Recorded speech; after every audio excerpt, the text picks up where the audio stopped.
Good morning. போன வகுப்பில் இந்த புத்தகத்தில் 4வது கேள்வி பார்த்தினாங்க. 4வது கேள்வி வந்து Fe3+க்கும் I-க்குமான பரிசோதனையை அடிப்படையாக கொண்டது. இதில் H2O2 பயன்படுத்தப்பட்டிருக்கு. சரிதானே? Fe3+க்கு பதிலாக I- ஒட்சியேற்றுவதற்கு H2O2 பயன்படுத்தப்பட்டிருக்கு. அதில் முதல் 3 கேள்விகளும் செய்துட்டோம். அதில் டி பகுதி கேள்வி நான் விளங்கப்படுத்தி விட்டு நான் என்னென்னு சொன்னால் 20வது செக்கல்ல தாக்கக்கலவை மூன்றில் 20வது செக்கலில் மீதியாக இருக்கும் H2O2 ஆரம்ப அளவில் என்ன பின்னம் இருக்கு. அப்ப 3வது பரிசோதனையில பாத்தீங்கன்னு சொன்னால் சரிதான், 3வது பரிசோதனையில எடுக்கப்பட்ட H2O2 ஆரம்ப மூல்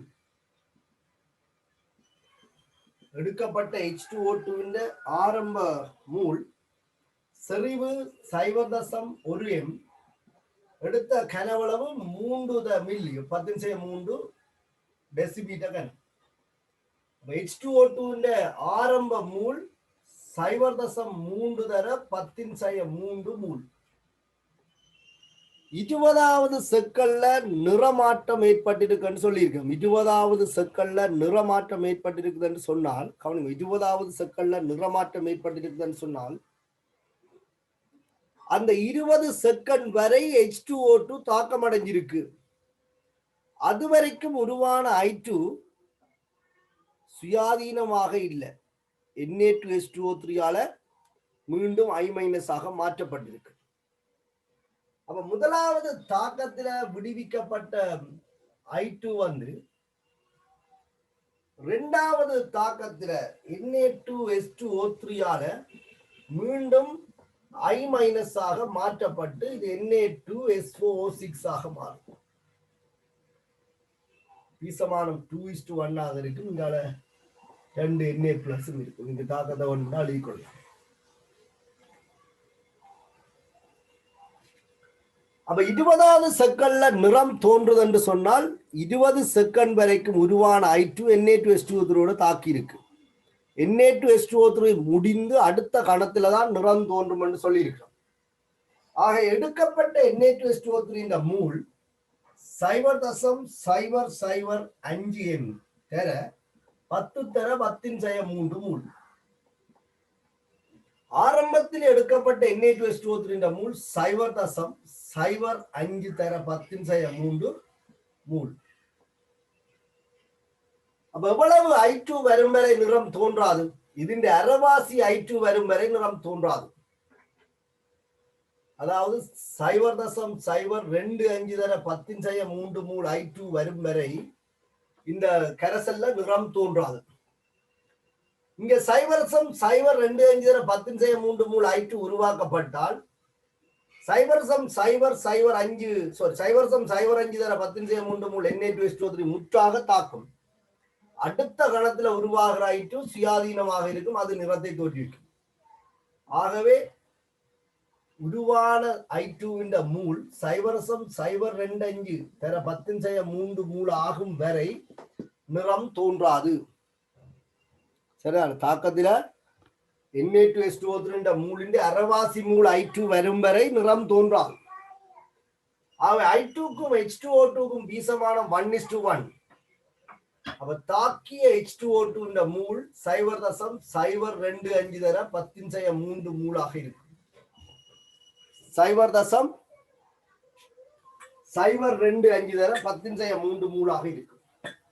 இப்ப கேள்வி என்ன?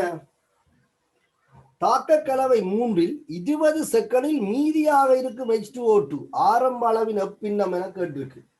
அப்ப ஆரம்பத்தில் எடுத்த H2O2 மூல் 0.3 தர 10⁻³ மூல். தாக்கம் அடைஞ்சது 0.025 தர 10⁻³ மூல். ஆகவே 20வது செகண்ட் முடிவில் எஞ்சிய H2O2 செறிவு 20வது செகண்ட் முடிவில எஞ்சிய H2O2 மூல் ஆரம்பத்தில் எடுத்த மூல் தாக்கிய மூல் 0.025 தர 10⁻³ மூலாக. இதுதான் எஞ்சிய H2SO4 மூல். என்ன கேட்டிருக்கிறோம்? ஆரம்ப அளவின் எப்பின்னம் என கணிக்க. எஞ்சியது மீதியாக இருந்தது ஆரம்ப அளவின் எப்பின்னம் என்று கேட்டது. அப்ப இதுதான் மீதியாக இருப்பது. ஆரம்ப அளவு 0.3 தர 10⁻³ மூலாக இருக்கும். இதுல நீங்கள் 10⁻³ எடுத்து சுருக்கி விட்டீங்கன்னு சொன்னா எல்லாம் வெட்டுப்பட்டுடும். மிகுதியை போட்டால் உங்களுக்கு இந்த பின்னம் கிடைக்கும்.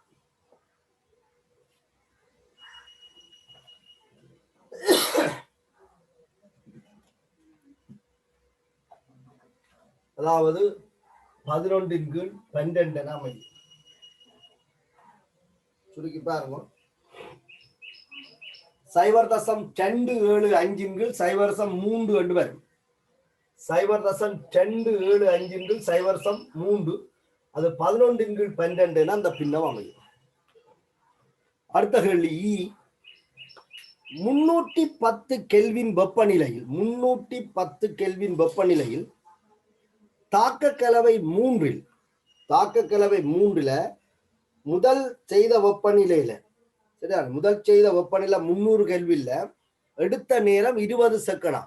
நிறம் தோன்றதுக்கு எடுத்த நேரம் 20 செகண்ட். இப்ப 310 கெல்வின் வெப்பநிலையில் தாக்க கலவை 3ல் 15 செகண்ட் நேர இடைவெளிக்கு பின் நீல நிறம் பெறப்பட்டது என்று சொல்லி நான் சொன்ன கருநீல நிறம் மட்டும் நீங்க யோசிச்சுக்கொள்ளும். நீல நிறம் பெறப்பட்டது. 2 வெவ்வேறு வெப்பநிலைகளில் அவதானிக்கப்பட்ட இந்த நேர வித்தியாசம் பற்றி விளக்குன்னு சொல்லியிருக்கு. எங்களுக்கு என்ன தெரியும்? தாக்க வீதத்தை வெப்பநிலை பாதிக்கும் என்ற தகவல் தெரியும். தாக்க வீதத்தை வெப்பநிலை பாதிக்கும்.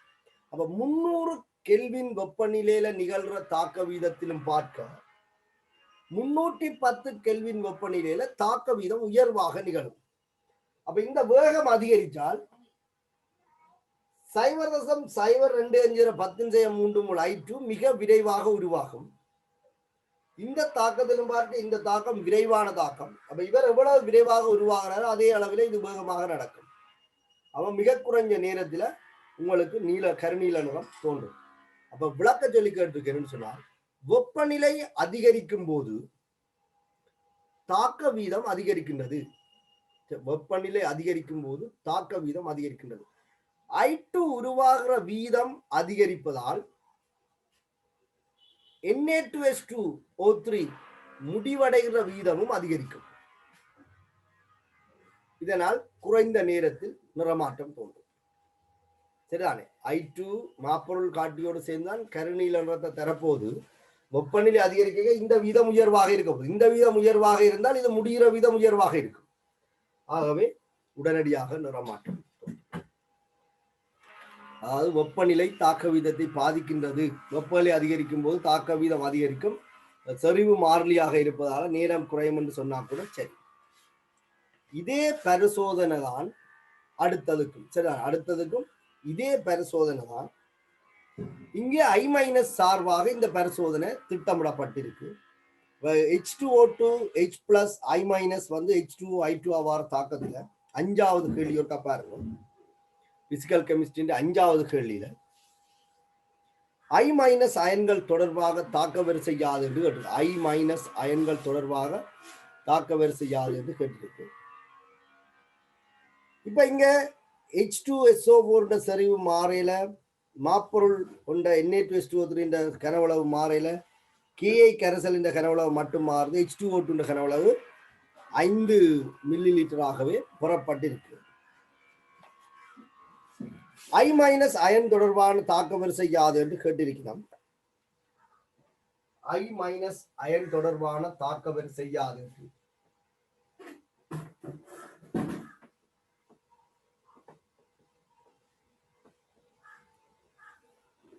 இந்த தாக்கத்தின் தாக்க வீதம் R = K. H2O2 செறிவின் ஆல்பா, H+ செறிவின் பீட்டா, I- செறிவின் கேமா என்று நாங்கள் குறிப்பிட்டாலும் திட்டமிடப்பட்ட பரிசோதனையின் படி இந்த தாக்கத்தின் தாக்க வீதம் I- செறிவில தான் தங்கியிருக்கு. திட்டமிடப்பட்ட தாக்கத்தின் படி இந்த தாக்கத்தில தாக்க வீதம் I- செறிவில தான் தங்கியிருக்கு. ஆகவே இவ்வளவும் ஒரு மாறிலி. விரும்பினால் நாங்கள் R = K' I- கேமான்னு இந்த இடத்துல எழுதி கொள்ளலாம். சில இடையூறுகளை தவிர்ப்பதற்காக எல்லாம் பிரதியிட்டு வெட்டலாம். சரி, நீங்கள் பிரதியிட்டு வெட்டினா நல்லா. ஒருவேளை பிரதியீட்டுக்கு மார்க்ஸ் தந்தால் எங்களுக்கு பிரச்சனை. இதுல வந்து பாத்தீங்கன்னு சொன்னால் 5 பரிசோதனை திட்டமிடப்பட்டிருக்கு. அதுல 3வது பரிசோதனையில நேரம் தரப்படவில்லை. அப்ப ஏனைய 4 பரிசோதனைகளை பயன்படுத்துவதன் மூலம் நாங்கள் வரிசையை காணலாம். இதுல முதலாவது பரிசோதனையில KI இந்த கனவளவு சரிதான, KI இந்த கனவளவு 25 மில்லி லிட்டராக இருக்கு. 2வது பரிசோதனை 20ஆக இருக்கு. அப்ப நாங்கள் இந்த 2 பரிசோதனையும் தெரிவு செய்தால் ஒன்று பிரிக்கும் போது பின்னத்துல தான் விடை அமையும். அப்ப எங்களுக்கு அது சில நேரத்துல பிரச்சனைகளாக இருக்கலாம். ஆனால் விட பிழைக்காது. முதலாவது பரிசோதனையும் 5வது பரிசோதனையும் பார்த்தீங்கன்னு சொன்னால் இந்த கனவளவு வந்து ஒரு முழுவன் பெருமானத்துல சுருக்கப்படக்கூடியதாக இருக்கும். நேரமும் 20ம் 100 இருக்கு. ஆகவே அதுவும் முழுவனாக வரும். அப்ப நான் நேரடியாக முதலாவது பரிசோதனையும் 5வது பரிசோதனையும் கருதுகிறேன். இப்ப முதலாவது பரிசோதனையில தாக்க வீதம் என்று பார்க்கும்போது I2 செறிவிங்க ஒரு மாறிலியாக போடப்படுறது காரணம் Na2H2O3 அளவு எல்லா பரிசோதனையிலும் ஒரே அளவாக இருக்கு. எடுத்த நேரம் முதலாவது பரிசோதனையில 20 செகண்ட். K' I- இந்த செறிவு கனவளவுக்கு நேர்வீத சமன் என்று சொல்லி இருக்கிறேன். இறுதி கரைசலின் மொத்த கனவளவு மாறாது பேணப்படுது. இது முதலாவது சமன்பாடு. இதே போல 5வது பரிசோதனையை நாங்கள் கருதினோம் என்று சொன்னால் டெல்டா I2 செறிவின் கீழ் நேரம் வந்து 100 செகண்ட்.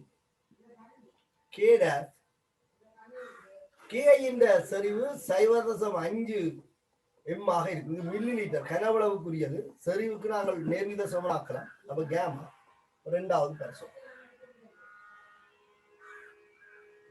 இப்ப முதலாவது பரிசோதனையை 2வது பரிசோதனையால நாங்கள் பிரிச்சால், முதலாவது பரிசோதனை 2வது பரிசோதனையால பிரிச்சால் 1/20 அதன் கீழ் 1/20 என்று வரும். 100 என்று வரும். அப்ப 100/20 இந்த பரிசோதனையில பெருமானம் ஆகும் சமன். இது 25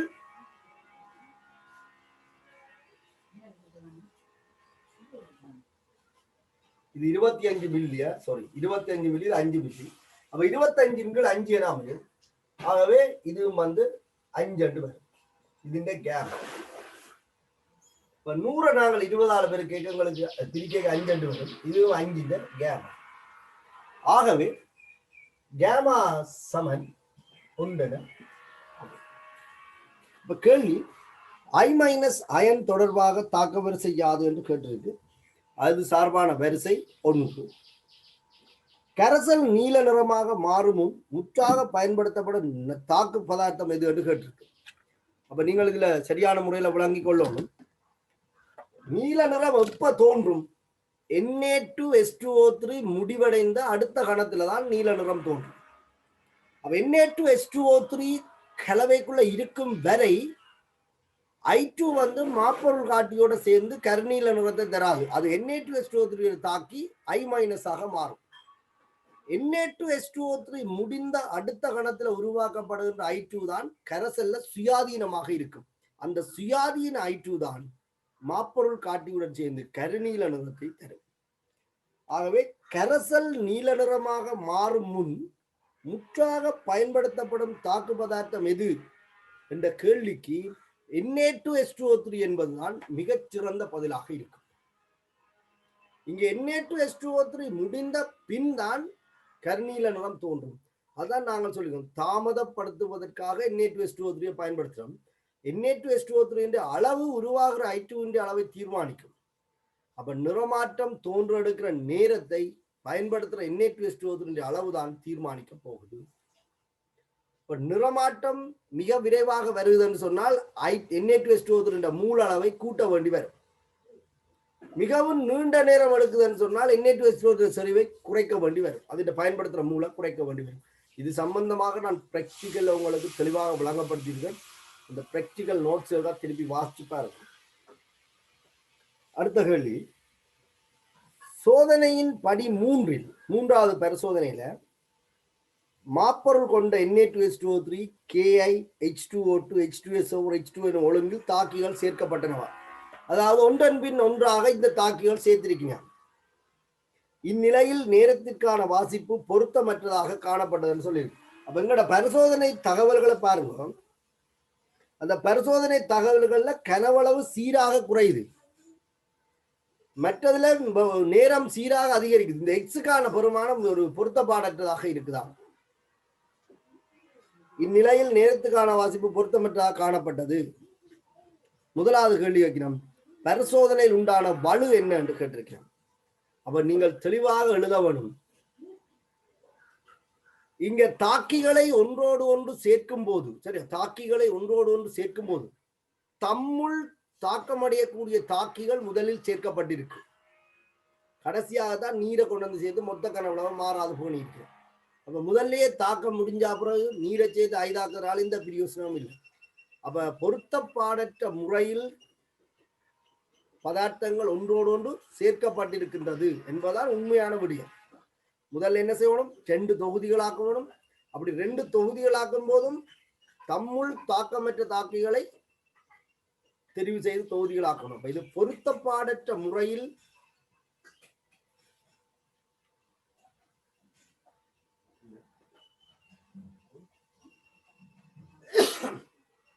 சரியா, பொருத்தப்பாடற்ற முறையில் தாக்கிகள் ஒன்றோடு ஒன்று சேர்க்கப்பட்டிருக்கிறதால பரிசோதனையில புறப்படுகின்ற விடை தவறாக அமையும்.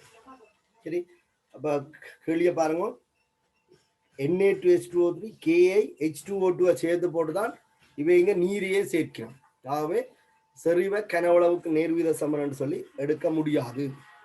அப்ப நீங்க விடை எழுதும் போது பொருத்தப்பாடற்ற முறையில தாக்கிகள் சேர்க்கப்பட்டிருக்கின்ற எழுதலாம், அல்லது தம்முள் தாக்கமடையக்கூடிய தாக்கிகள் முதலில் சேர்க்கப்பட்டு இறுதியில் நீர் சேர்க்கப்பட்டிருக்குன்னு சொல்லலாம்.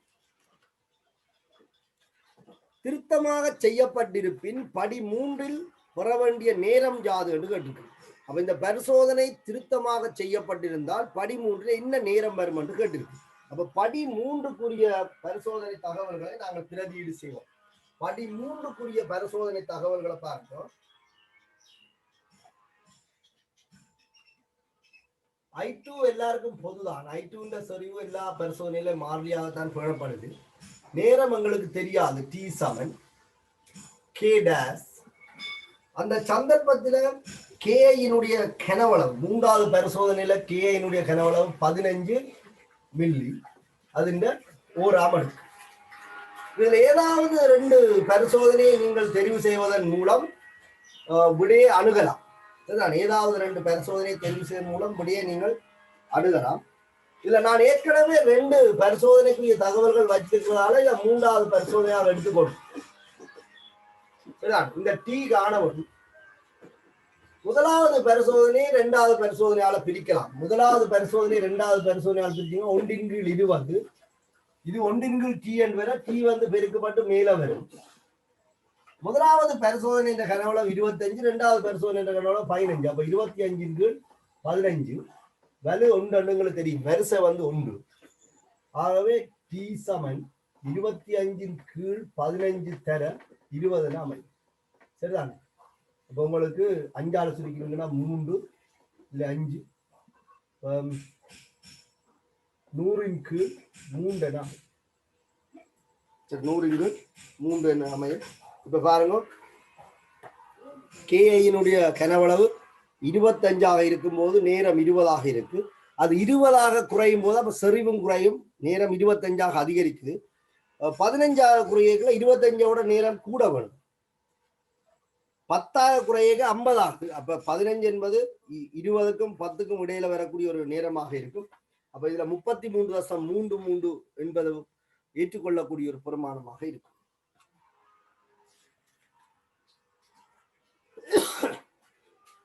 அதன் டி கேள்வி, இப்பரிசோதனையில் மாப்பொருள் Na2H2O3 கரைசலுக்கு சேர்க்கப்பட்டுள்ளது என்று சொல்லியிருக்கு. மாப்பொருள் வேறு எந்த பொருட்களுக்குள் சேர்த்திருக்கலாம் என்று கேட்டிருக்கிறோம்.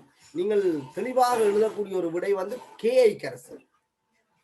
KI கரைசலுக்குள்ளையும் மாப்பொருளை சேர்க்கலாம். ஏனென்று சொன்னால் Na2H2O3 KI கரைசலையும் ஒரு தொகுதியாக நாங்கள் மாற்ற போறோம். அப்ப Na2H2O3 சேர்த்து KI சேர்த்தாங்க, KI மாப்பொருளை சேர்த்து Na2H2O3 தானே ஒன்றுதான் வரப்போகுது கடைசி. நீருக்குள்ள சேர்க்கலாம், நான் இல்லைன்னு சொல்ல, நீருக்குள்ள சேர்க்கலாம். அப்படி நீருக்குள்ள நீங்க மாப்பொருளை சேர்க்கும் போது நீரை கொண்டு வந்து Na2H2O3 KI கரைசலுக்குள்ள சேர்க்கப்படும். H2O2 H2SO4 நீர் சேர்க்கப்படலாம், ஏன்னா நீருக்கு வந்து தாக்கம் இல்லை. ஆனா மாப்பொருள் காட்டிய நீங்கள் நீருக்குள்ள சேர்த்தீங்களாக இருந்தால் அதை கொண்டு போய் நீரை போய் அங்க சேர்த்தால் பரிசோதனையில் தவறுகள் ஏற்பட வாய்ப்பு இருக்கு. ஏன்னா அமிலம் வந்து சில இடத்துல என்ன செய்யும், மாப்பொருள் காட்டிக்கு ஏதாவது ஒரு நீர்ப்போக்கு விளைவுகளை ஏற்படுத்தலாம். ஆகவே KI கரைசலுக்குள்ள இந்த மாப்பொருள் காட்டியை சேர்ப்பது மிக பொருத்தமாக இருக்கு. நீருக்குள்ள சேர்த்தால் நீரை கொண்டு வந்து Na2H2O3 KI சேர்க்கணும். இப்பரிசோதனையில் H2O2 KI ஆகியவற்றின் கனவளவுகளை மாறாது வைத்து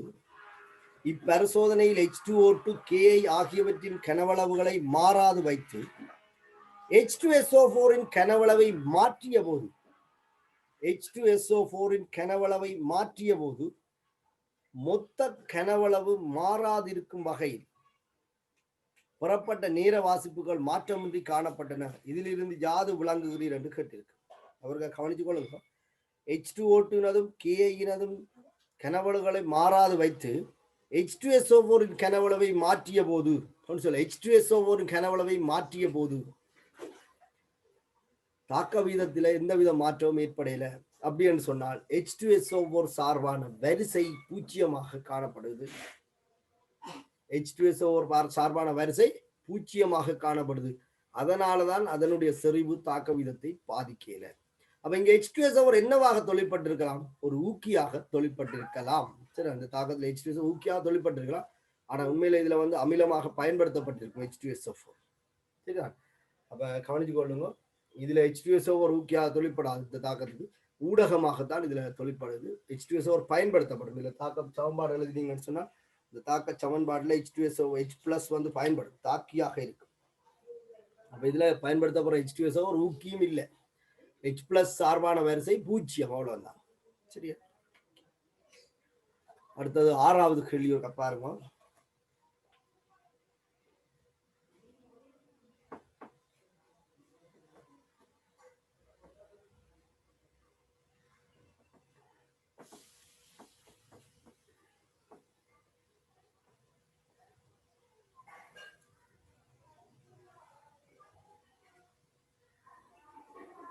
ரெண்டு B சக 3C 2B சக 3C எல்லாம் கரைசல்கள் என்று சொல்லப்பட்டிருக்கு. தாக்கி D என்ற சொல்லிடும் E என்று சொல்லப்படுகிற ஒரு கரைசலும் F என்று சொல்லப்படுகிற ஒரு கரைசலும் உருவாகும். 2B 3C DEF இத்தாக்கத்தின் தாக்க வீதத்தை அறிவதற்காக B,C கொண்ட கரைசல்கள் கலக்கப்பட்டு ஒரே அளவு D தோன்ற எடுக்கும் நேரங்கள் அளவிடப்பட்டன சொல்லியிருக்கு. அதாவது ஒரு Na2H2O3க்கும் அமிலத்துக்குமான தாக்கத்துல திண்மம் வீழ்வடிவாக தானே, அது போல இந்த தாக்கத்தை நீங்க விளங்கிக் கொள்ளலாம்.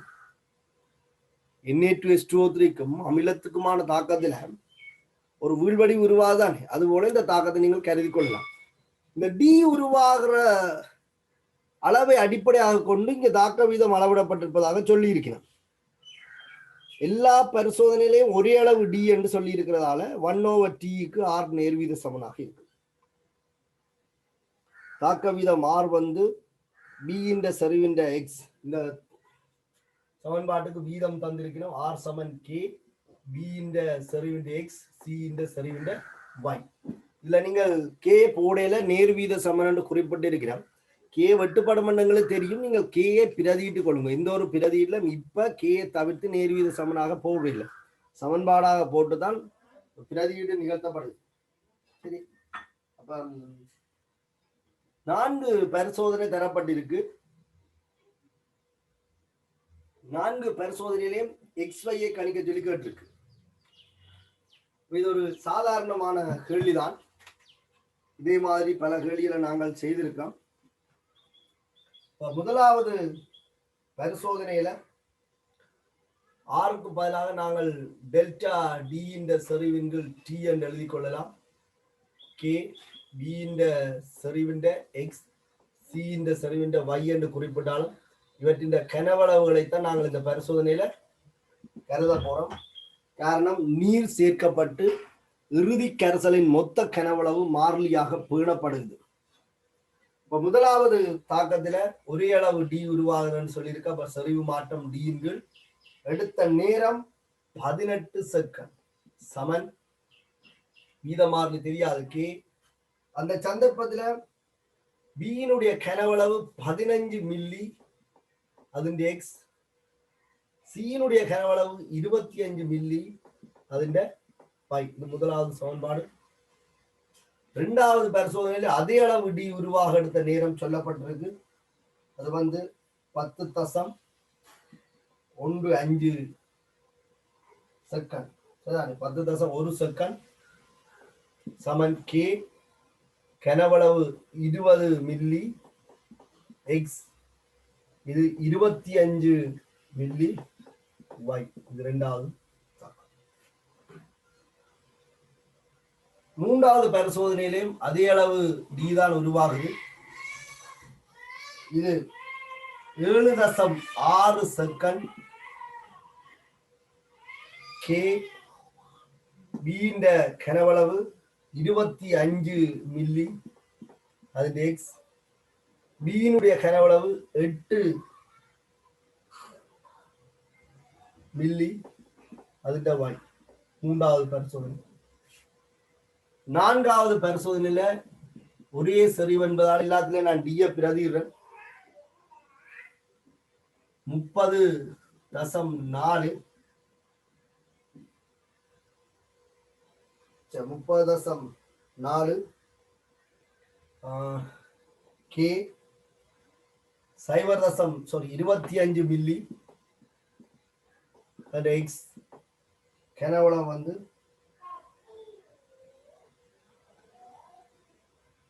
10.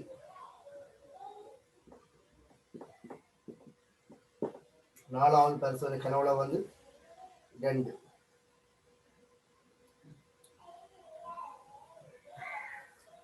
கவனித்துக் கொள்ளுங்க. இதுல நீங்கள் உங்களுக்கு பொருத்தமான 2 சமன்பாடுகளை பயன்படுத்தி தீர்வு காணலாம். இதுல எக்ஸ் காண போறீங்கள் என்று சொன்னால் முதல் 2 சமன்பாட்டையும் பயன்படுத்தலாம்.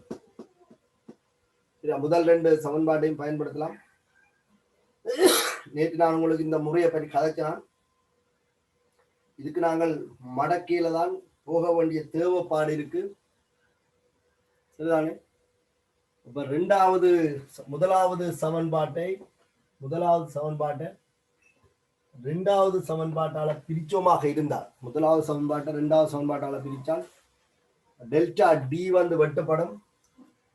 1/18 சமன் 1/18 தர 10.1 வரும். இது மேல பெருக்கி 10.1 வரும்.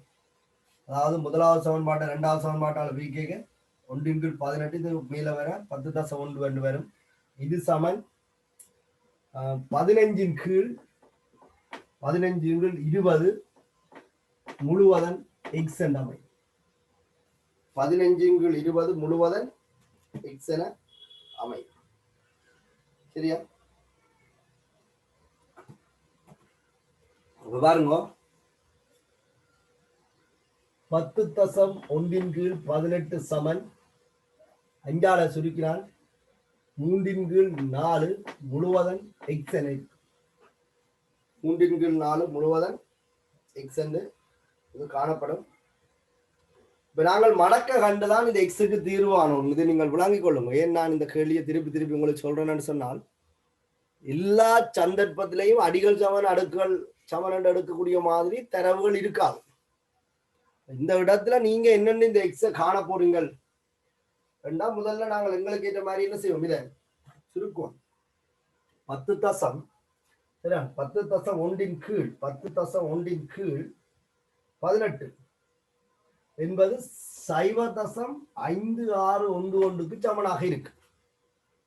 இது சமன் 3 கீழ் 4 0.75 அது இந்த எக்ஸ். அப்ப இப்ப பாருங்க 0.75 எக்ஸாம் அடுக்கு சமன் 0.56. இன்னொன்று வரிசைகளை சமன் எடுக்கிறது ஒரு முரண்பட்ட ஒரு விஷயமா வந்து நிக்குது. இதுல உங்களுக்கு பிரச்சனை கட்டாயம் பெறும். இதுக்குத்தான் நாங்கள் இந்த மடக்கை அறிவை பயன்படுத்துறோம். சரிதான். இந்த கரையில நான் எழுதுறேன். 2 பக்கமுமே நாங்கள் மடக்கை எடுத்தால் log 0.5611 சமன் log 0.75 எக்ஸாம் அடுக்கு. சரிதான். இத log 0.5611 சமன் எக்ஸ் log 0.76 எழுதலாம். ஆகவே எக்ஸுக்கான தீர்வு எப்படி இருக்கும்னு சொன்னால் log 0.5611 கீழ் log 0.75 5ஆக இருக்கும்.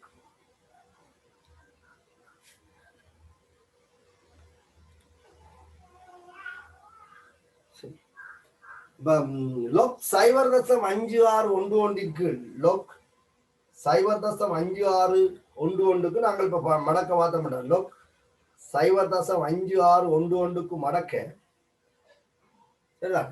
log 0.5611க்கு மடக்க வந்து 0.2509 வருது. சரிதான். அப்ப log 0.75க்கு மடக்க பார்த்தால் நீங்க வேணுமென்றால் எடுக்கலாம். இது பிரமாணத்தை எடுக்கலாம். log 0.75 மடக்க 0.124 அமையும். அப்ப சயவும் இல்லாமல் போச்சுன்னா நான் இப்ப கால்குலேட்டர்ல அடிக்கிறதால எனக்கு மைனஸ்ல வருது மடக்க பிரமாணம். நீங்க இப்படி மடக்க மைனஸ்ல பார்க்க மாட்டீங்க, பார்ல தான் பார்ப்பீங்க. சரிதானே. அப்ப இந்த 0.2509 0.2509 0.124 பிரிச்சோம் என்று சொன்னால் இதை பிரிக்க எக்ஸுக்கான தீர்வு 2.02 வருது. அப்ப 2.02 என வரும். இதை நாங்கள் என்ன எடுக்கலாம்? எக்ஸ் சமன் 10 எடுக்கலாம். தெளிவாக எடுக்கலாம். எக்ஸ் சமன் 10 சொல்லலாம். எக்ஸ் சமன் 10. சரி, இந்த இடத்துல வச்சு என்ன செய்யலாது இருக்கு சொல்லுங்க. எக்ஸுக்கு தீர்வு காணலாமே இருக்கு.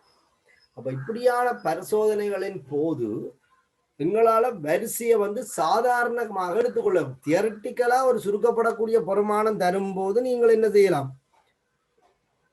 சுருக்கலாம். பரிசோதனை வாயிலாக செய்யும் போது எங்களுக்கு ஏற்ற மாதிரி பரிசோதனை தரவுகள் இருக்காது. இப்ப பரிசோதனை தரவுகளை பயன்படுத்தி இயன்றவரை நாங்கள் சரியான ஒரு பெருமானத்தை அண்மிக்க வேணும். அதுக்கு தான் நாங்கள் மடக்கை அறிவை பயன்படுத்தி கொண்டோம். இப்ப உங்களுக்கு எல்லாம் மடக்க மறந்து இருக்கும் தானே. நீங்க மடக்கையை தூக்குங்க. அயன் சமையல் ஒரு பாடமும் துவங்கும். அப்ப அயன் மடக்கையை தூக்கி பாருங்க. இந்த இதை நாங்க என்ன மாதிரி அணுகிறோம். இது 3வது 4வது கல்வியில நான் இந்த விஷயம் சொல்லி கொண்டிருக்கேன். ஆகவே உங்களுக்கு எக்ஸ் வந்து 2.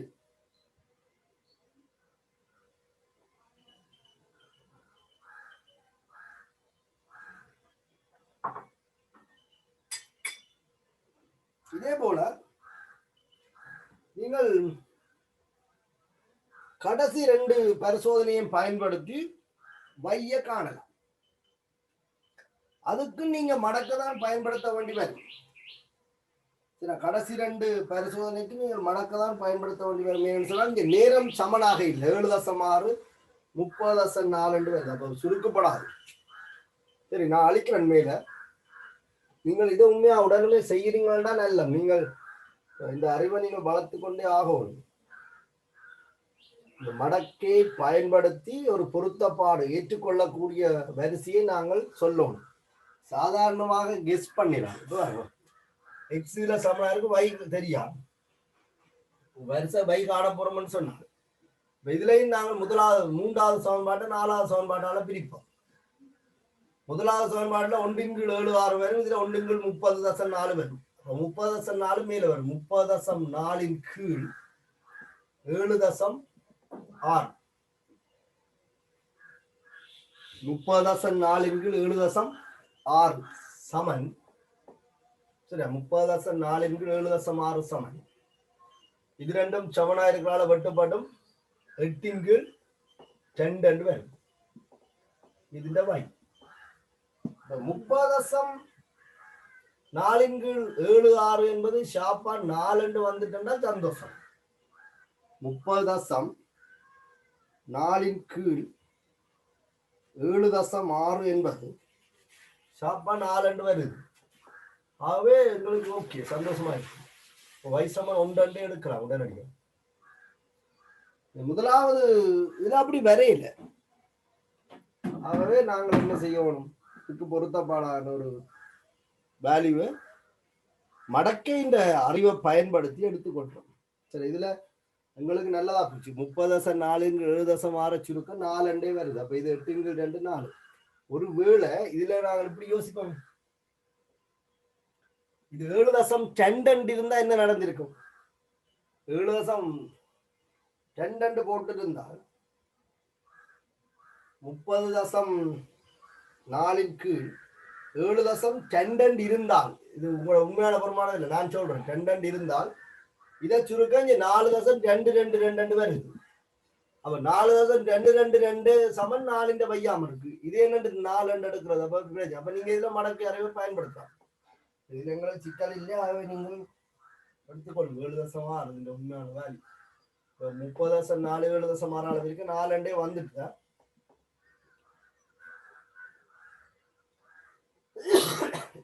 இந்த கேள்வி நீங்க உண்மையா திருப்பி ஒருக்கா செய்து பார்க்கணும். மடக்கை அறிவை பயன்படுத்தி நீங்கள் செய்யணும்.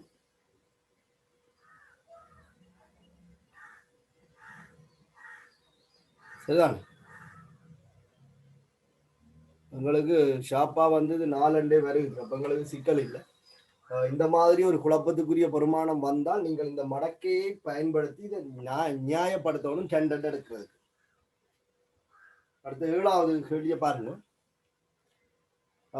சேர்வை AX2 நீர்க்கரசல் பின்வருமாறு பிரிகை அடைகிறது என்று சொல்லியிருக்கு. சேர்வை AX2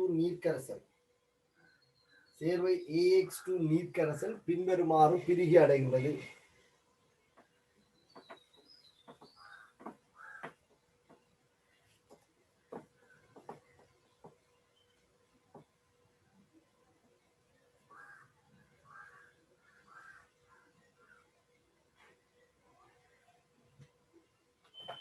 சேர்வை AX2 நீர்க்கரசல் பின்வருமாறு பிரிகை அடைகிறது. 7வது கேள்வி.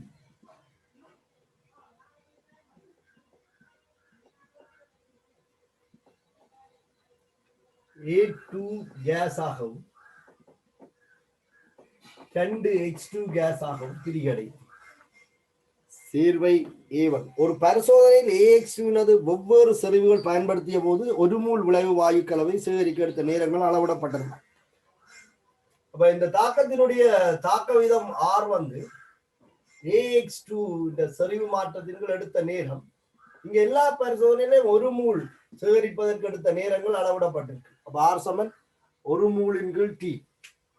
மொத்தக்கான அளவு நாங்கள் V என்று எடுத்துக்கொண்டால் V எல்லா பரிசோதனையிலும் வெட்டுப்படும். தாக்க வீதத்தை நாங்கள் பதார்த்தத்தின் அளவோடையும் தொடர்புபடுத்தலாம்.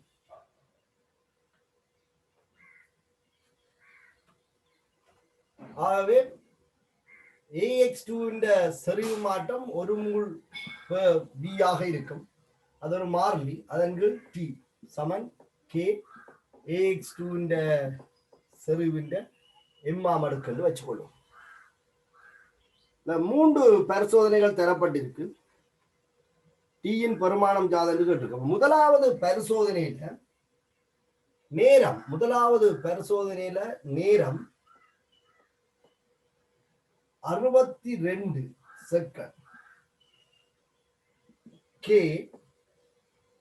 செறிவு 0.070 எம்மாம் அடுக்கு 0.070 எம்மாம் அடுக்கு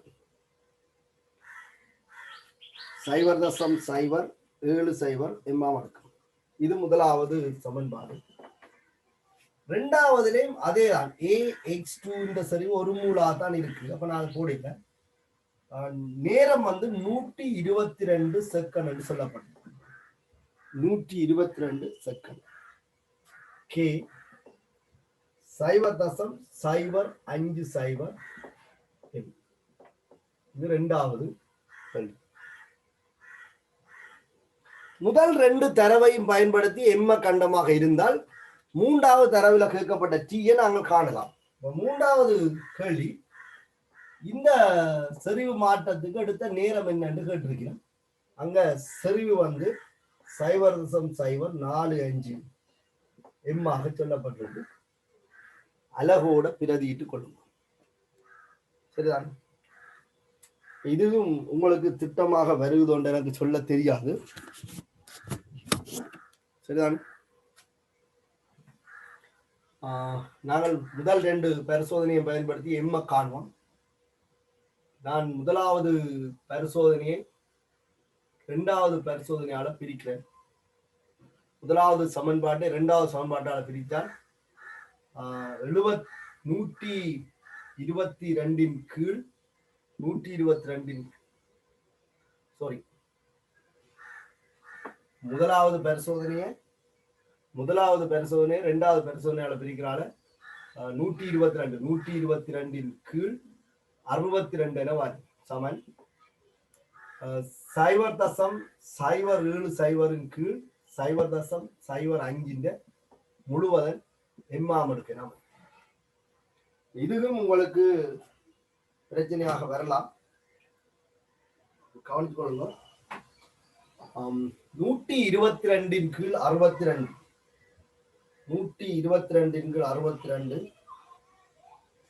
என்பது 1.967க்கு சமனாக இருக்கு. அதே போல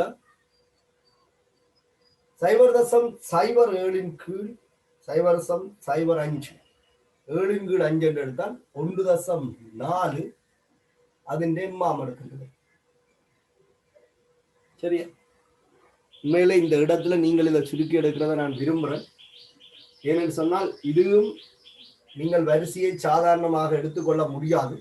அப்ப மடக்கை அறிவு சம்பந்தமான விடயத்தை சம்பந்தப்படுது. மடக்கையை நீங்கள் பயன்படுத்துங்க. மடக்கை நீங்கள் ஓஎல்ல பயன்படுத்தினதுக்கு ஏஎல்ல பயன்படுத்த மாட்டீங்க. அயன் சமநிலை என்ற ஒரு பாடம் வரைக்கும் கட்டாயம் மடக்கையை தூக்கி ஆகவும். இதுல நாங்கள் மடக்க வாவிக்காம விட வராது. அப்ப நாங்கள் 2 பக்கம் லொக் எடுத்தால் லொக் 1.967 சமன் எம் இன்டு லொக் 1.4 என அமையும். ஆகவே எம்முக்கான பெருமானம் லொக் 1.967 கீழ் லொக் 1.4 இருக்கும். சரியா? அப்ப லொக்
இல்ல இந்த அன்மியூட் ஆகிட்டு தான் உங்களுக்கு கோல் அடிச்சேன்னா. ஓகே, இப்போ சரியா?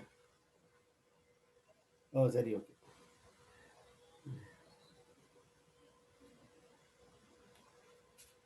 சரியா? இப்போ இதில் லொக் 1.967 அதன் கீழ்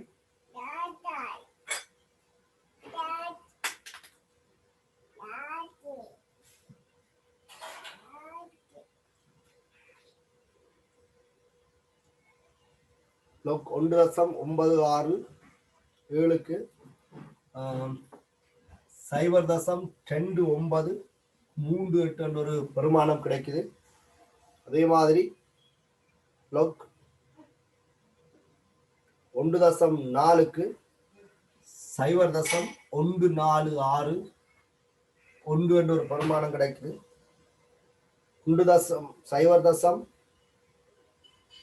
0.2938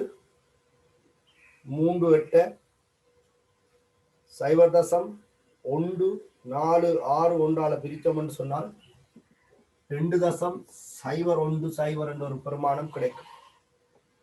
2.01 என்ற இந்த பெருமானத்தை நாங்கள் என்ன செய்யலாம் என்று சொன்னால் 2 என்று நியாயப்படுத்தலாம். இந்த எம்முக்கு வார பெருமானம் 2.01.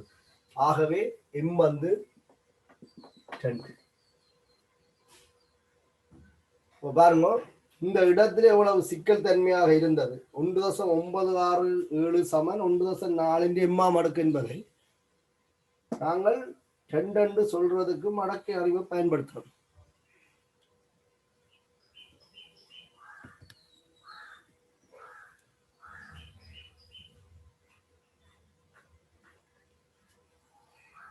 அடுத்த கேள்வி, இந்த டீயை கேட்கிறோம்.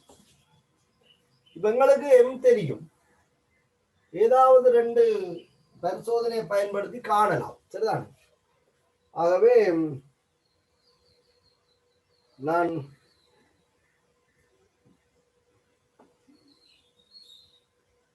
முதலாவது பரிசோதனையை 3வது பரிசோதனையால பிரிக்கிறேன். சரி, முதலாவது பரிசோதனையை 3வது பரிசோதனையால நான் பிரிக்கிறேன். அதாவது டீயின் கீழ் முதலாவது பரிசோதனையை 3வது பிரிச்சால் 1/62 தலைகளாக இருக்க டி மேல வரும். 62 சமன் கேயும் வெட்டுப்படும். 0.07 கீழ் 0.045 முழுவதன் 2ஆம் அடுக்கு கவனி. ஆகவே டி சமன் 0.07 கீழ் 0.045 முழுவதன் வர்க்கம். சரியா? இதை சுருக்க 1.55 என்று வருது. ഇതിന്റെ வர்க்கம் தர 62. 1.55 வர்க்கம் தர 62. 148.95 செகண்ட். அந்த செறிவு குறையுது. ஆகவே நேரம் அதிகரிக்கும். உங்களுக்கு வந்த பெருமானம் வந்து ஏற்றுக்கொள்ளக்கூடியதாக இருக்கும்.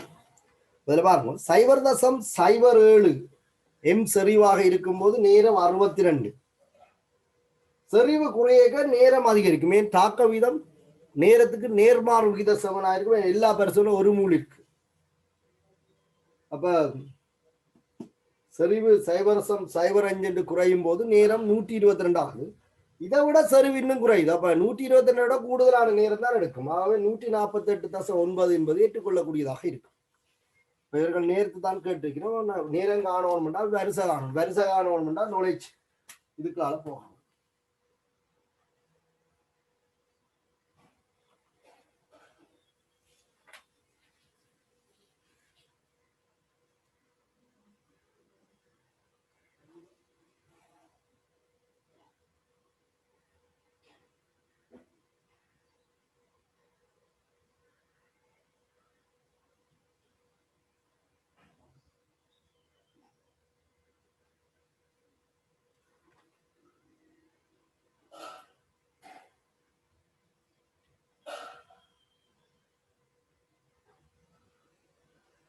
சரியா?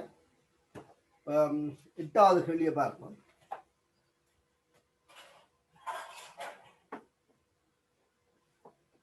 நீங்க இந்த முறையில ஒரு செய்து எனக்கு போடுங்க, என்ன மாதிரி உங்களோட விடையல் வருதுன்னு பார்ப்போம்.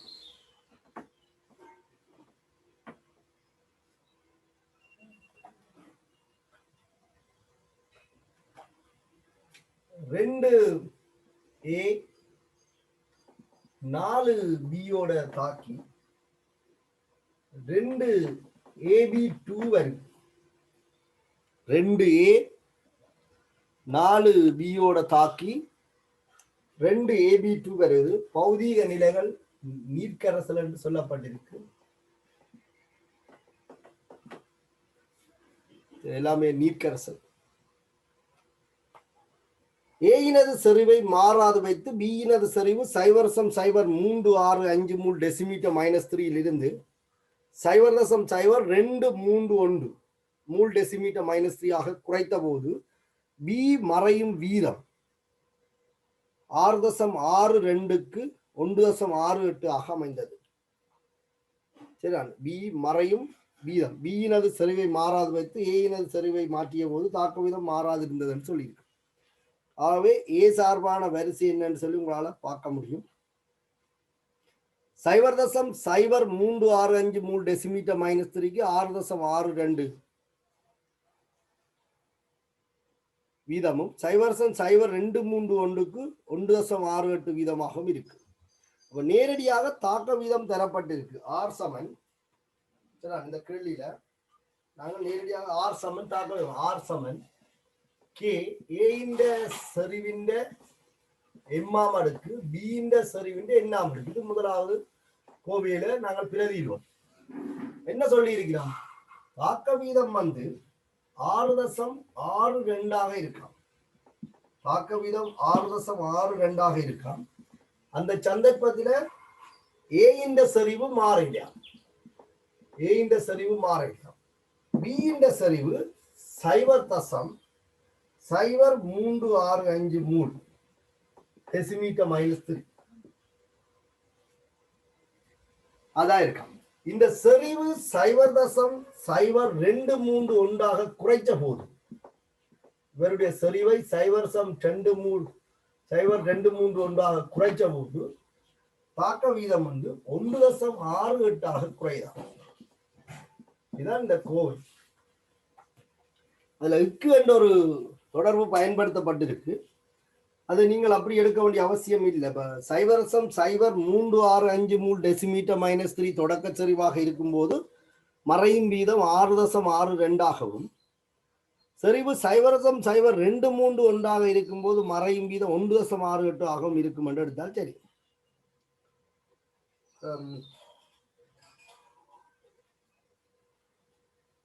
இது ஒரு சமன்பாடாகவும் இது இன்னொரு சமன்பாடாகவும் எடுத்துக்கொண்டால் முதலாவது சமன்பாடு இரண்டாவது சமன்பாட்டால பிரிப்போம். அப்படி பிரித்தால் 6.62 கீழ் 1.68 சமன். இந்த செறிவு மாறாத இதெல்லாம் வெட்டுப்படும். 0.0365 கீழ் 0.0231 முழுவதன் எண்ணாம் அடுக்காக இருக்கும்.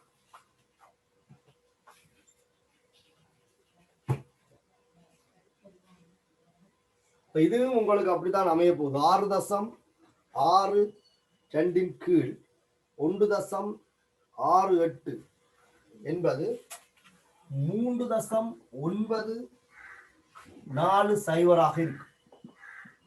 3.940. அதே மாதிரி 0.0365 அதன் கீழ் 0.0231 இது 1.58 எண்ணாம் அடுக்கள் வரும். அப்ப 3.940 சமன் 1.58 எண்ணாம் அடுக்கு. இந்த எண்ணுக்கு தீர்வு காணணும் என்றால் நீங்க மடக்கைக்கு தான் போகணும். இந்த மடக்கை தொடர்பான அறிவு இல்லை என்று சொன்னால் இதுல பல கேள்விகளுக்கு நீங்கள் விடையெடுக்க கஷ்டப்படுவீர்கள். ஏன்னா நீங்கள் சாதாரணமாக இப்படி பழக்கப்பட்டுட்டீர்கள். நீங்கள் சாதாரணமாக பழக்கப்பட்டிருக்க விஷயம் என்னன்னு சொன்னால் அடிகள் சமன் என்றால் அடுக்குகளை சமப்படுத்துறது. அப்ப அடிகள் எல்லா சந்தர்ப்பத்திலையும் சமனா வந்து அடுக்குகள் சமனா இருக்கக்கூடிய மாதிரி வராது. அப்ப அந்த சந்தர்ப்பத்தில் அடுக்குக்கு பொருத்தமான தீர்வு எடுக்க வேணும்னு சொன்னால் நீங்கள் மடக்கை சம்பந்தமான அறிவை பிரிவகிக்க வேண்டும். இதுலையும் ரெண்டு பக்கமும் லொக் எடுத்தால் லொக் 3.94 சமன் என் லொக் 1.58. இதுல இருந்து நீங்கள் லொக் 3.94 லொக் 3.94 சைபரின் கீழ் லொக் 1.58 லொக் பெருமானம் வந்து 0.594 54 அமைது.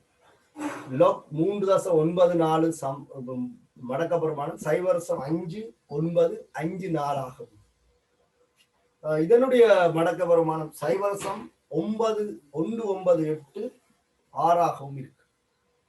இதை சுருக்கும் போது 2.99 என்ற பெருமானம். ஆகவே எண்ணுக்கு அன்னளவாக 3 2.99 என்பதை 3 எடுக்கலாம். சரிதான்.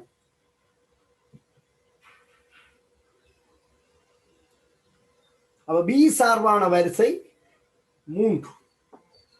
இங்க என்ன சொல்லப்பட்டிருக்கு? பியினுடைய செறிவை மாறாது வைத்து பியினுடைய செறிவை மாறாது வைத்து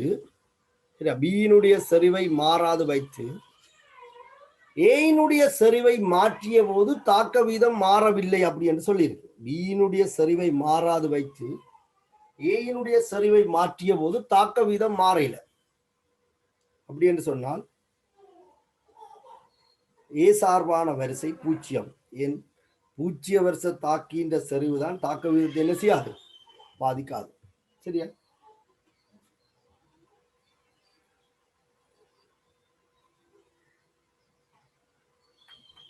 ஏ சார்பான வரிசை 0. அப்ப இந்த தாக்கத்தின் வீத விதி R சமன் K. A இந்த வரிசை 0, B இந்த வரிசை 3.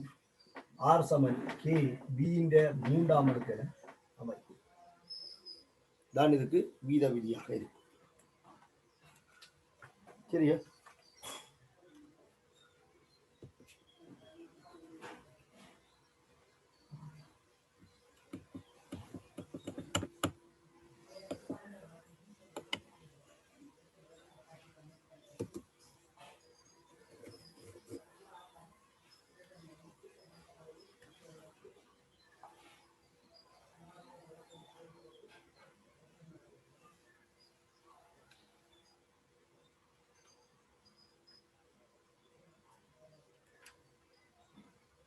அங்கால பாஸ் பேப்பர் கேள்விகள் இருக்கு, பாருங்க. 9வது கேள்வி. அதுல ஏ பகுதி, ஐதான நீர் CuCl2 கரைசலை சடத்துவ மின்வாய்களை பயன்படுத்தி மின்வகுப்புக்கு உள்ளாக்கப்பட்ட போது நடைபெறக்கூடிய கொள்கைகளில் சாத்தியமான எல்லா அரைத்தாக்களையும் தர சொல்லி கேட்டிருக்கு. மின் ரசாயனத்தை இன்னும் படிக்காத காரணத்தால் இந்த கேள்வியை நாங்கள் தவிர்த்துக் கொள்வோம். அதில் பி பகுதி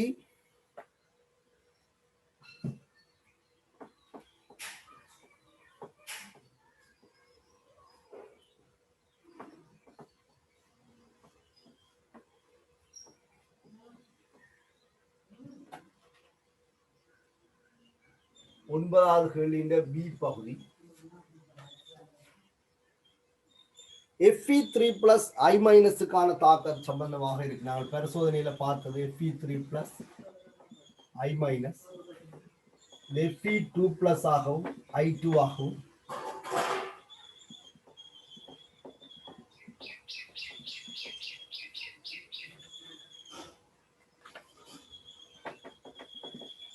இருக்கு.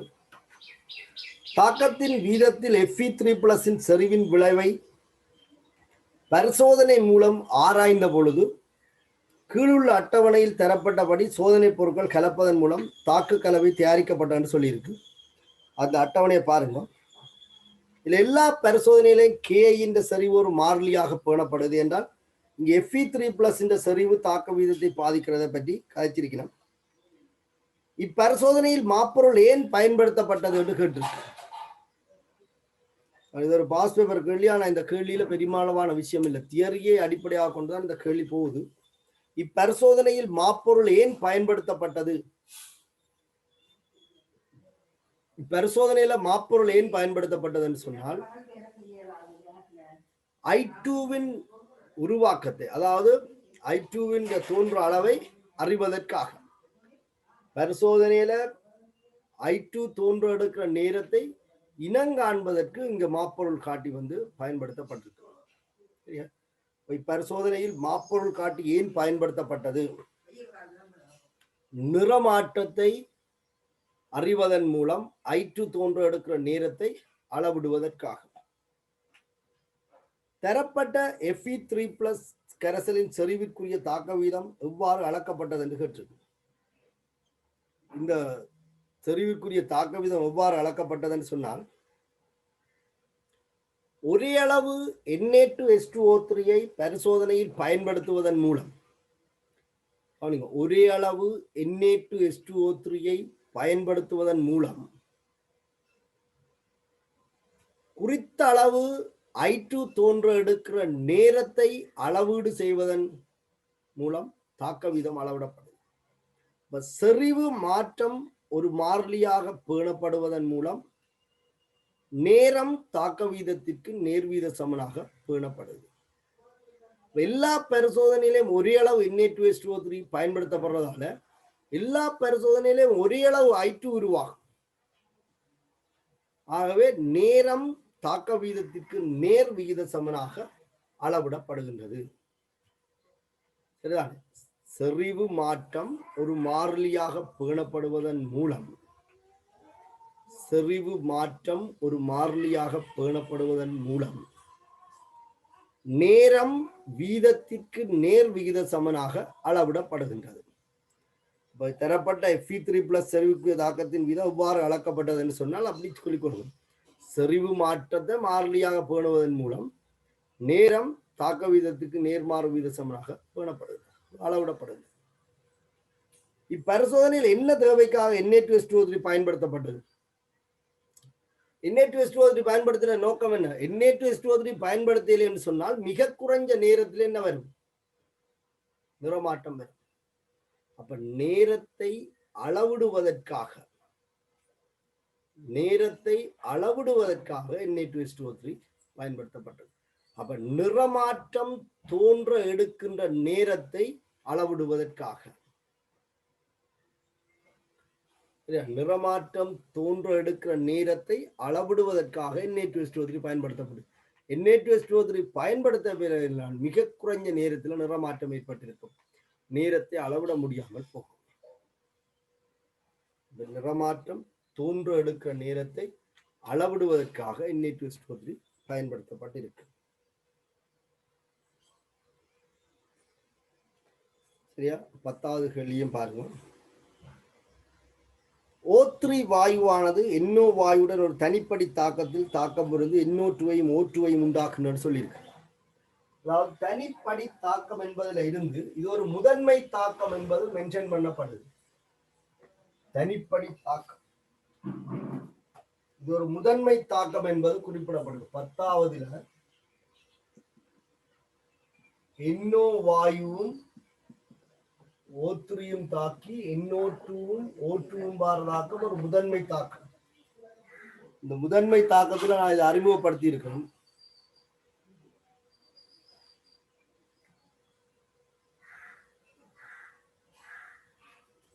மேற்படி தாக்கம் சாத்தியமாவதற்காக O3 மூலக்கூறு ஒன்றுக்கு NO மூலக்கூறு ஒன்றுடைய நடைபெறும் மோதுகையில் இது அத்தியாவசிய தேவைகள் சம்பந்தமாக சுருக்கமாக அதை முடியுமானவரை நிறைவாக கூறுகள் சொல்லி. அதாவது இந்த விளைவு தோன்ற வேணும் என்று சொன்னால் என்ன நடக்க வேணும் என்று கேட்டிருக்கு. என்ன கேள்வி? மூலக்கூற்று கொள்கைகளை குறிப்பிடுக என்று கேட்காமல் ஒரு தாக்கம் குறிப்பிட்டிருக்கு. இது ஒரு முதன்மை தாக்கம். இந்த ரெண்டும் தாக்கி விளைவு உருவாக வேணும் என்று சொன்னால் மோதுகையின் இது அத்தியாவசிய தேவைகள் சம்பந்தமாக சுருக்கமாக விளக்குன்னு சொல்லியிருக்கு. NO மூலக்கூறும் O3 மூலக்கூறும் ஒன்றோடு ஒன்று மோத வேணும். NO மூலக்கூறும் O3 மூலக்கூறுகளும் பொருத்தமான திசை முகத்தோட மோத வேணும்.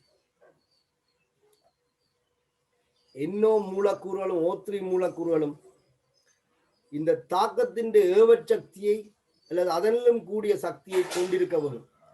இந்த 3 விடயங்களும் மோதுவை கொள்கையில தெளிவுபடுத்தப்பட்டது. இந்த 3ஐயும் திருப்தி செய்த மோதல்கள் பயனுள்ள மோதல்களாக இருக்கும்.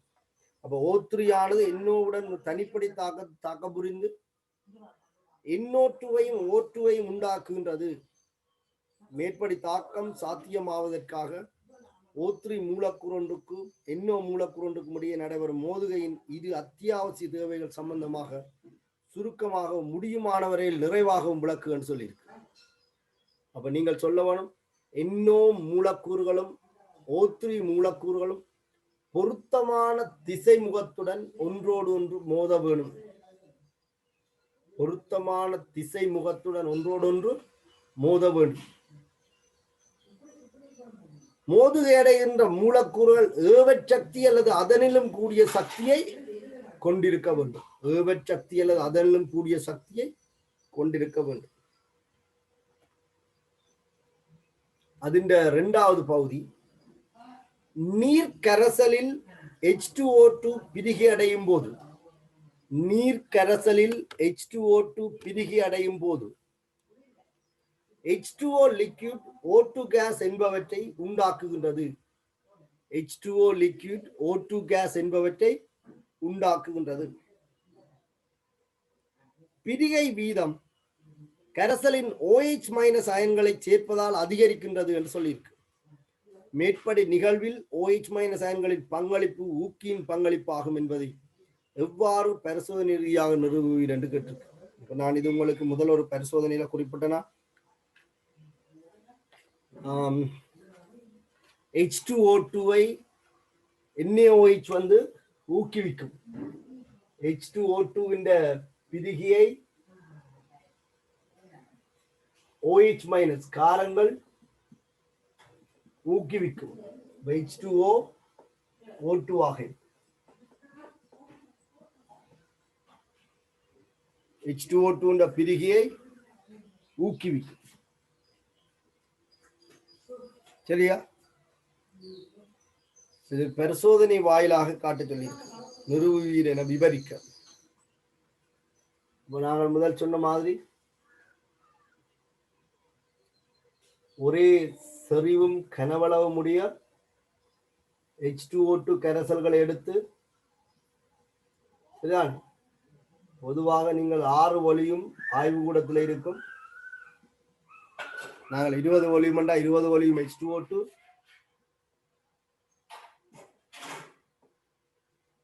ஒரு 10 மில்லி லிட்டர்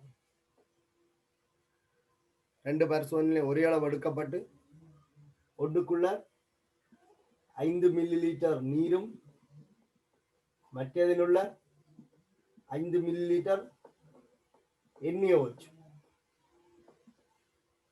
சேர்த்து அவதானித்த NaOH சேர்க்கப்பட்ட பரிசோதனை குழாயில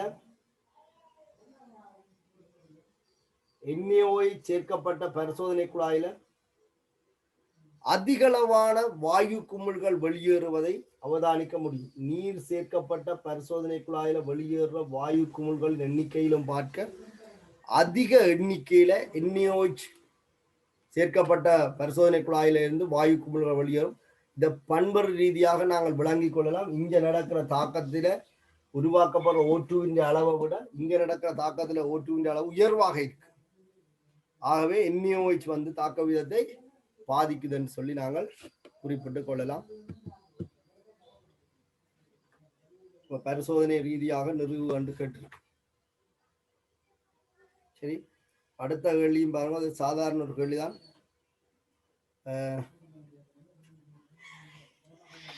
ஒரு Br- BrO3- தாக்கம், நீங்கள் IO3- I- தாக்கம் சம்பந்தமா படிச்சிருப்பீங்க.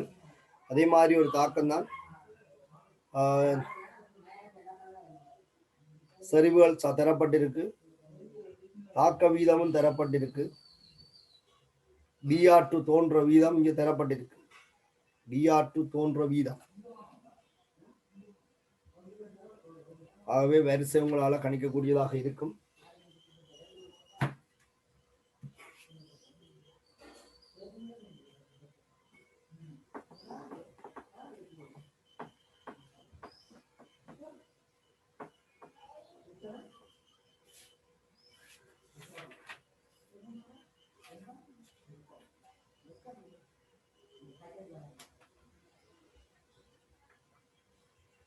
இதுல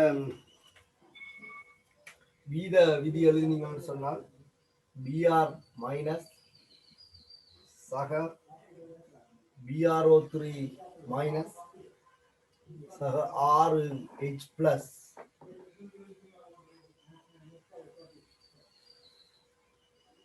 மூன்று Br2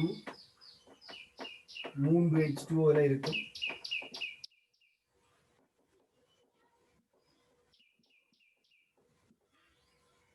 இந்த தாக்கத்தின் வீத விதி R சமன் K Br மைனஸ் இந்த செறிவு அதிന്റെ எக்ஸாம் எடுத்து குறிப்பிடப்பட்டிருக்கு.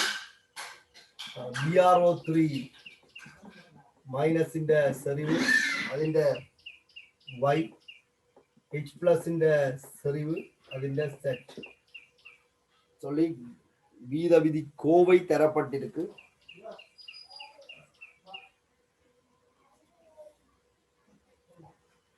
கனவள ஒன்றின் அலகு நேரம் ஒன்றுக்கு தரப்பட்ட வெப்பநிலை ஒன்றில் ஆக்கப்படுகின்ற Br2வின் அளவுகள் நிரல் 4 கொடுக்கப்பட்டிருக்கு. இந்த கேள்வியில Br2 உருவாகிற வீதம் தரப்பட்டிருக்கு. இந்த ஆறுக்கும் இந்த Br2 தோன்றல் வீதத்துக்குமான தொடர்பு சம்பந்தமாக நாங்கள் இப்ப படிச்சு கொண்டிருக்கிறோம். இது ஒரு ஃபைனல் பேப்பர் கேள்வி. இந்த XY செட் காண்பதற்கு இந்த Br2 ஆக்கப்படுகிற வீதத்திற்கும் இந்த ஆறுக்குமான தொடர்பு அவசியம் இல்லை. இதுல யார் சார்பாகவும் நீங்கள் இது காணலாம். K காணேக்க இந்த பிரச்சனை வரும். அதனால நான் உங்களுக்கு தெளிவுபடுத்துறேன். R என்பது தாக்கத்தினுடைய தாக்க வீதம் R என்பது Br2 இந்த செறிவு மாற்றம் அதன் கீழ் அதற்கு அடுத்த நேரம் அவருடைய பீசமானத்தின் நிகர்மாறுன்ற பெருக்கம். சரி, இதான் இந்த Br2 தோன்றல் வீதம் சார்பாக இவருடைய தாக்க வீதம். 2017 ஸ்கீம்லையும் ஒரு தாக்கம் கொடுத்துட்டு தாக்க வீதத்திற்கான கோவையை தாக்கி சார்பாக எழுத சொல்லி கேட்டிருக்கிறோம். அங்க பீசமானத்தின் நிகர்மாறு மென்ஷன் பண்ணப்பட்டிருக்கு. R சமன் K Br எக்ஸாம் அடுக்கு BrO3 மைனஸ் இந்த வையாம் அடுக்கு H பிளஸ் இந்த செட்டாம் அடுக்குன்னு நாங்க எழுதலாம். ஆனால் இந்த R என்பது இங்க Br2 சார்பாக அளவிடப்படுறதால இது 1/3 டெல்டா Br2 செறிவு மாற்றத்தின் கீழ் அதற்கு அடுத்த நேரமாக இருக்கும். அப்ப உங்களோட 4வது நிரல்ல பாருங்க ஆக்கப்பட்ட Br2 அளவுதான் சொல்லி இருக்குது பெர் செகண்ட்ல. இதுதான் தரப்பட்டிருக்கு. எல்லா பரிசோதனையிலே 1/3 வாரதால நீங்க இந்த கோவையில இந்த 1/3 போடாட்டாலும் இந்த XY செட்டுக்கான பெருமானம் மாறாது. ஆனால் இந்த XY செட்டுக்கான பெருமானத்தை துணிஞ்சு K காண போறீங்கள் என்று சொன்னால் இந்த 3 இதுல போட்டால் ஒரு விடையும் போடையில் இன்னொரு விடையும். ஆகவே நான் இந்த வீதத்தை Br2 சார்பாக எழுதுவதாக இருந்தால் 1/3 Br2 செறிவு மாற்றத்தின் எடுத்த நேரம் என்று எழுதணும். இது சமன் K Br மைனஸ் இந்த செறிவின் எக்ஸாம் அடுக்கு BrO3 மைனஸ் இந்த செறிவின் வையாம் அடுக்கு H பிளஸ் இந்த செறிவின் செட்டாம் அடுக்கு என்று எழுதிக்கொள்ளலாம். சரி, நான் சொல்ல வார விஷயம் இது ஒரு பாஸ் பேப்பர் கேள்வி. இந்த 1/3 மென்ஷன் பண்ணப்படாமல் விடலாம். இந்த இடத்துல இந்த 1/3 கருதினா என்ன கருதாட்டான XY செட்டுக்கான தீர்வுல மாற்றம் வராது. கேள்வி அதான். இந்த கேள்வி மேற்தரப்பட்ட கோவையிலோட XY செட் ஆகியவற்றின் பெருமானங்களை கணிக்க வேண்டும் இருக்கு. கணிப்பில் எல்லா அத்தியாவசியமான விடையும் தரப்பட வேண்டும் என்று சொல்லி. சரியா? அப்ப இதுல 1/3 போடாட்டாலும் பிரச்சனை இல்லை. ஆனால் 1/3 போட்டாதான் இந்த கேக்கு உண்மையான வேல்யூ கிடைக்கும். இல்லையானால் வித்தியாசப்படும். கவனிங்க. முதலாவது பரிசோதனையில்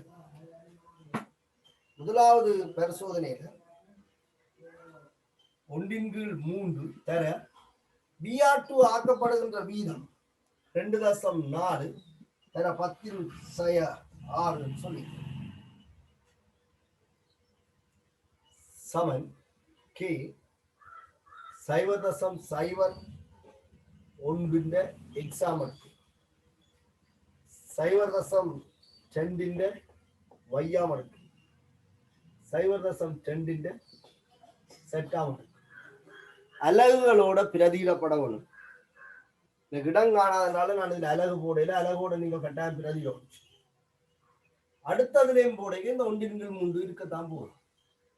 BR2 இந்த தோன்றல் வீதம் 9.6 சமன் கே சரிவு 0.04 അതിന്റെ x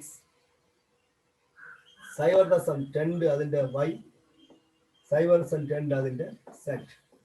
இது இரண்டாவது பரிசோதனை. மூன்றாவது பரிசோதனையில 1/3 தர 9.6 சமன் கே 0.02 x 0.4 y 0.2 z. இது மூன்றாவது. நாலாவது பரிசோதனையில 1/3 தர 2.4 சமன் கே 0.02 x 0.4 y 0.1 z. இது நாலாவது. தந்த தரவுகளை அலகுகளோட பிரதியிடணும். எனக்கு அலகு போடுறதுக்கான இடம் பிரச்சனை இருந்தாலும் நான் அலகு போடல. இந்த இடத்துல கட்டாயம் நீங்க அலகோட பிரதியிடணும். 4 சமன்பாடு இருக்கு, 3 வரிசை காணணும். ஆகவே ஒன்று சமன்பாடுகளை பிரிப்பதன் மூலம் நான் இந்த காணலாம். இதுல நான் ஏன் 1/3 போட்டேன்றதை நீங்க விளங்கிக் கொள்ளுங்க. 1/3 போடாமல் செய்தாலும் விட பிழைக்காது. XY செட்டுக்கான விட பிழைக்காது. ஆனால் கேக்கான பெருமானம் காண உண்மையில பிழைக்கும். சரி, இப்ப முதலாவது பரிசோதனையும் இரண்டாவது பரிசோதனையும் கருத்துல கொண்டால் BR03 இந்த செறிவு மாறையில H+ இந்த செறிவு மாறையில ஆக BR- இந்த செறிவு மாறும். இது 1/3 வெட்டப்படத்தானே போகுது. அப்ப 9.6 2.4 தான் கடைசியா மிஞ்சம். அப்ப இரண்டாவது பரிசோதனை முதலாவது பரிசோதனையால பிரிச்சனாக இருந்தால் எனக்கு 9.6 கீழ் 2.4 சமன் உங்களுக்கு 9.6